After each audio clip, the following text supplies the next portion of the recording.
of the Gambian people, our elders.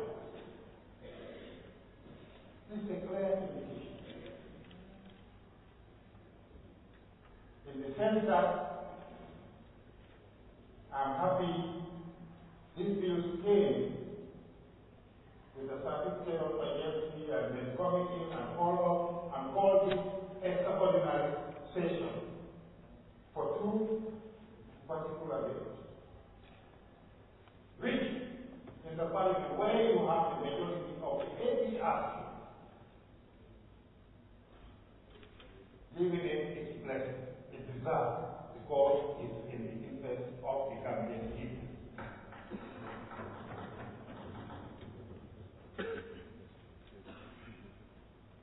If these bills are come after the end of our time, the confusion in the people's mind will never be clear.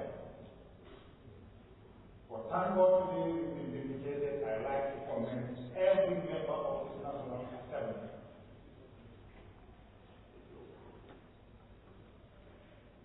Because this is presented before us is not for the animals, it's for the Gambian people. And all what they have said about it is the truth. But this particular bill that we are discussing now, or we are talking about now, people we are lamenting about 91D of the Constitution, which, for the benefit of those who don't understand what I'm trying to say here, because it means if you are dismissed from your party, you automatically lose your seat. That's it. That the people elected you to represent them.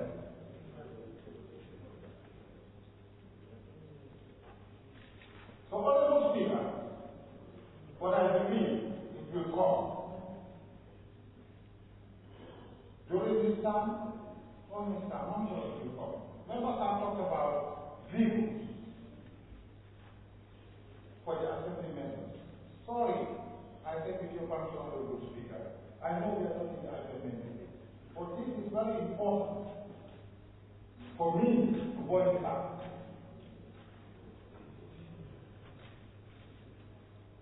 Honorable Speaker, the previous speakers have said, this bill has come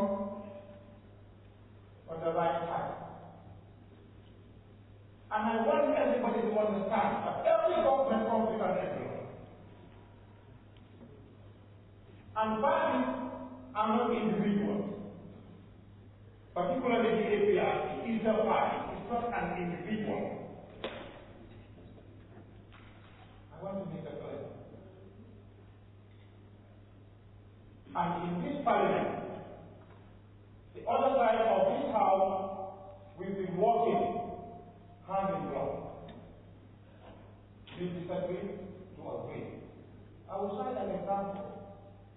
We are talking about women. When did women bill came? How many times? Before it was attempted to.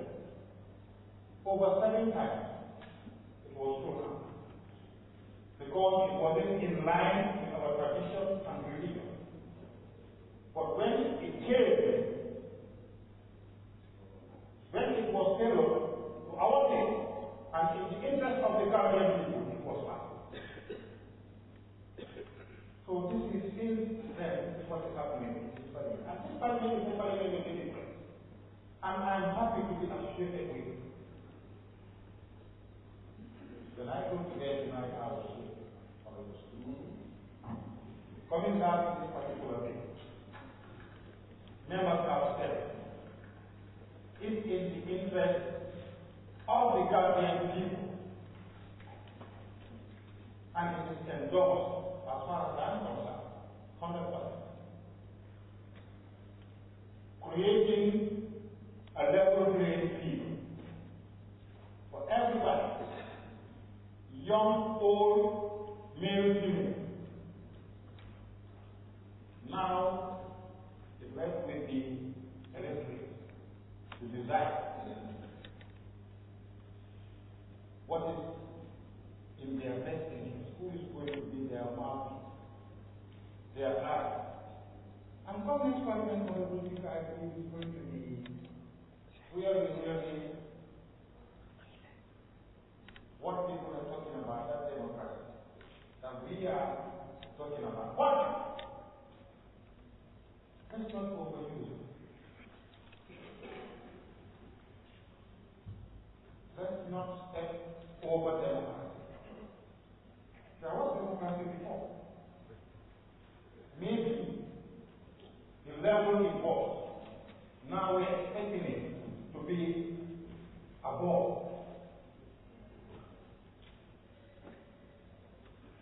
So, Honorable Speaker, Gambia belongs to everybody, and Gambia is bigger than any individual. Government come and go what the people say. Gambia is like I said. Gambia is bigger than any individual. Anything that we are doing that is being in the interest of the nation and the people. And that's what we have been doing here in this parliament.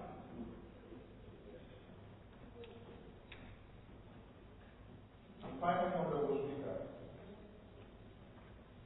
I give my blessing to this bill. I thank you very much. Honorable Minister, I think I now call on you to wind up the debate.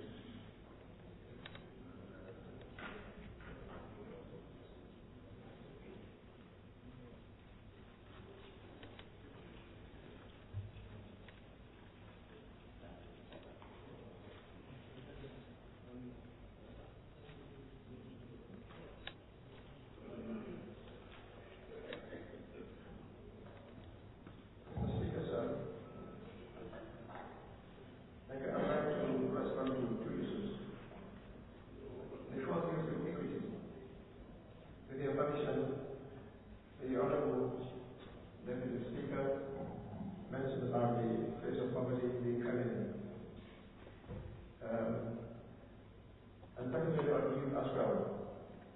The bill, this particular bill seeks to, I will seek, Mr. Speaker, with your permission, every citizen of the Gambia of full age and capacity shall have the right without unreasonable restrictions. That is the key word, without unreasonable restrictions, to take part in the conduct of public affairs directly or through those representatives.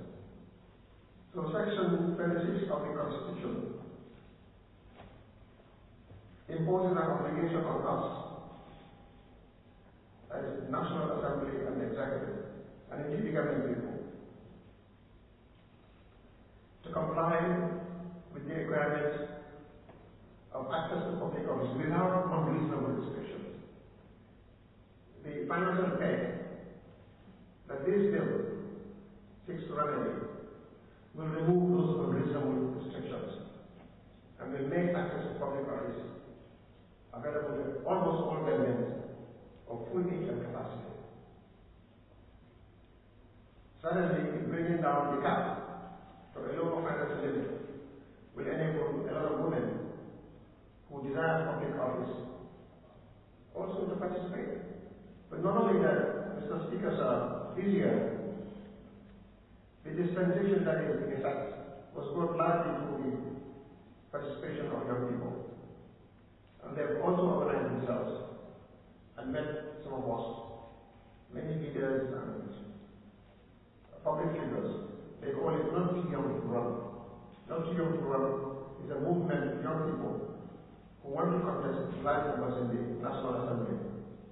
Many of them are confident. We need them in this house. We also need them in cabinet positions.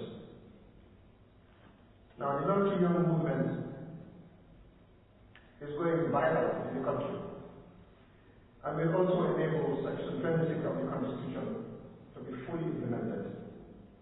So it enables the inhibited provision, what I call it, of not conscious provision in this law also to be effectively moved. The Madam Deputy Speaker, women were within our consultation when we thought of this. With regards to the plight of the National Assembly, Mr. Speaker, sir, continuing to say it is a national disgrace that a member of the National Assembly will encounter serious challenges of mobility going back and forth. It does not befit the dignity of the office, without any doubt. The National Assembly is equally important as much as the executive. Even more important, because it is where retail politics is at its best. It is this hollowed chamber where these honored members preside and sit that represent the true Gambia. And each of you who sit here represents thousands of Gambians here. So when we look at your individual faces, we should see thousands of Gambians on whose behalf you sit. Therefore, it would be consonance with the title of honorableness, and in addition to that, to facilitate your work, your indispensable role that you play in the nation, that your mobility should be catered for. It is not a matter of luxury, it is one of necessity. And we have no doubt, like I indicated, that we want to render the National Assembly very relevant and to improve facilities that will enable you to deliver on behalf of the Gambian people. You will find this government cooperative in that venture. And I can assure you that as we go ahead in the months, as we resolve our financial imbalance and resolve our macroeconomic challenges, the National Assembly will be fully catered for, and your mobility and some of the minor irritating challenges you encounter that are quite unnecessary will be attended to by the administration of President Barrow, the coalition government. Mr. Speaker, sir, I want to thank the honorable members, with your permission, for their cooperation and for their wisdom in supporting this bill, which by all means is non-contentious, but indeed a house that is full of the other side, fully understanding and empathizing the moment of the time that the nation needs to consolidate our democracy and expand our retail politics. I thank all of you. Mr. Speaker, sir, I beg to resume my seat. Thank you.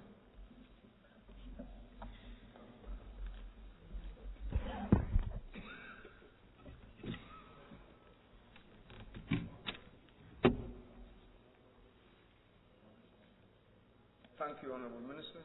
Thank you very much for the responses and the winding of the debate. Now the House goes into a committee of the whole House to consider the bill again.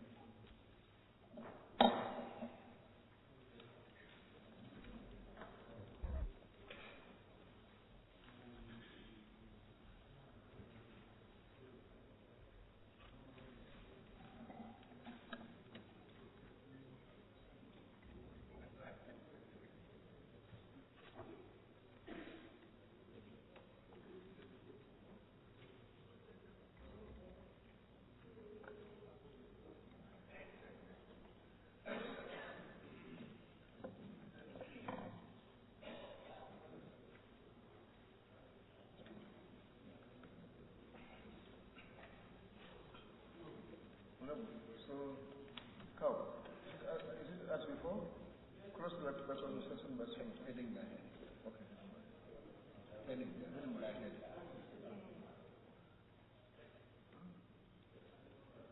They're saying title by title. You all agree?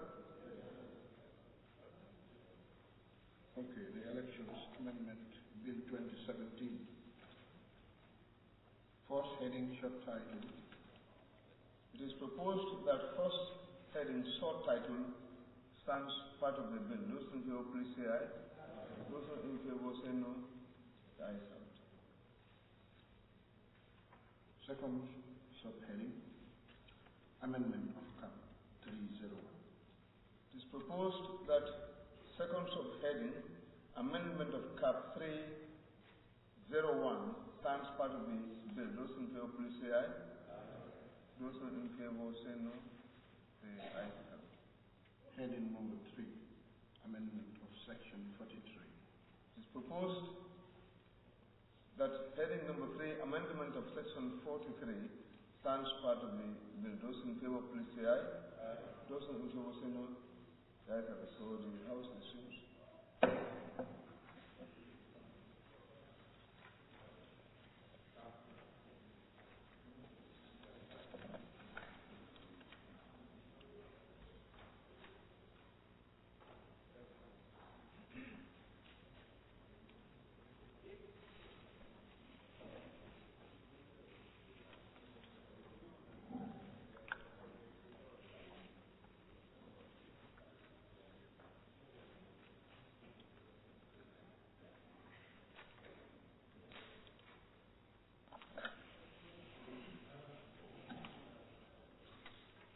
Clerk.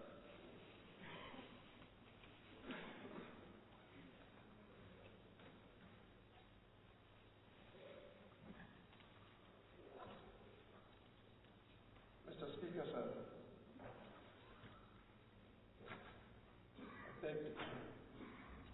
the bill entitled an act to amend the Elections Act to reduce the current deposits payable for elections by candidates and for connected matters, having gone through the Compute House, having gone through the committee of the whole House without amendment, we read a third time and passed. I move.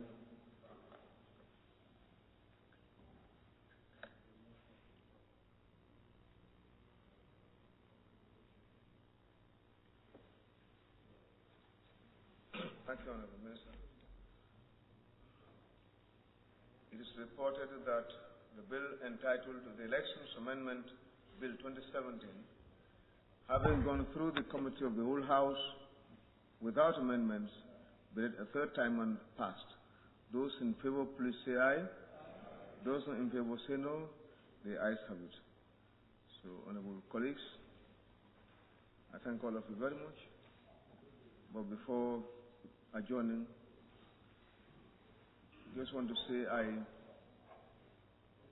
on behalf of the two sides of Parliament, thank all those who are here to attend for themselves and hear for themselves, see Parliament at work, and they have what they can say that's going to be accurate about Parliament. But, Honourable Minister, it's not the last time, but it's close to being the last time for you to make the current group, there is the whole House of the National Assembly, in action. Of course, a good number may not back, close to 70% will not be back.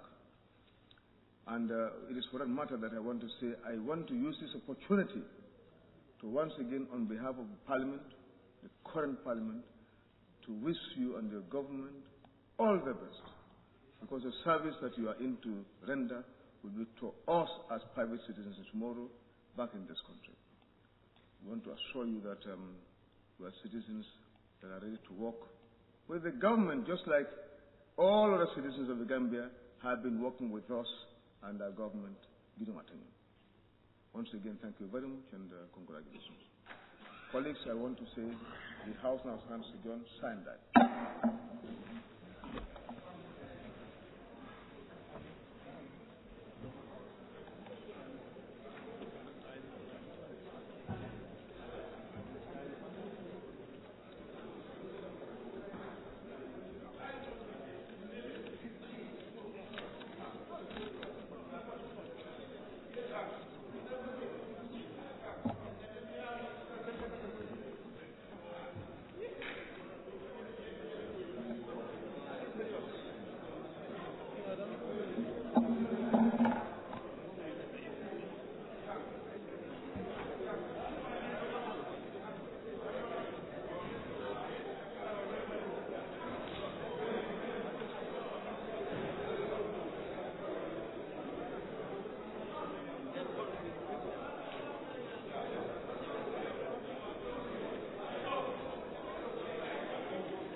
Hola.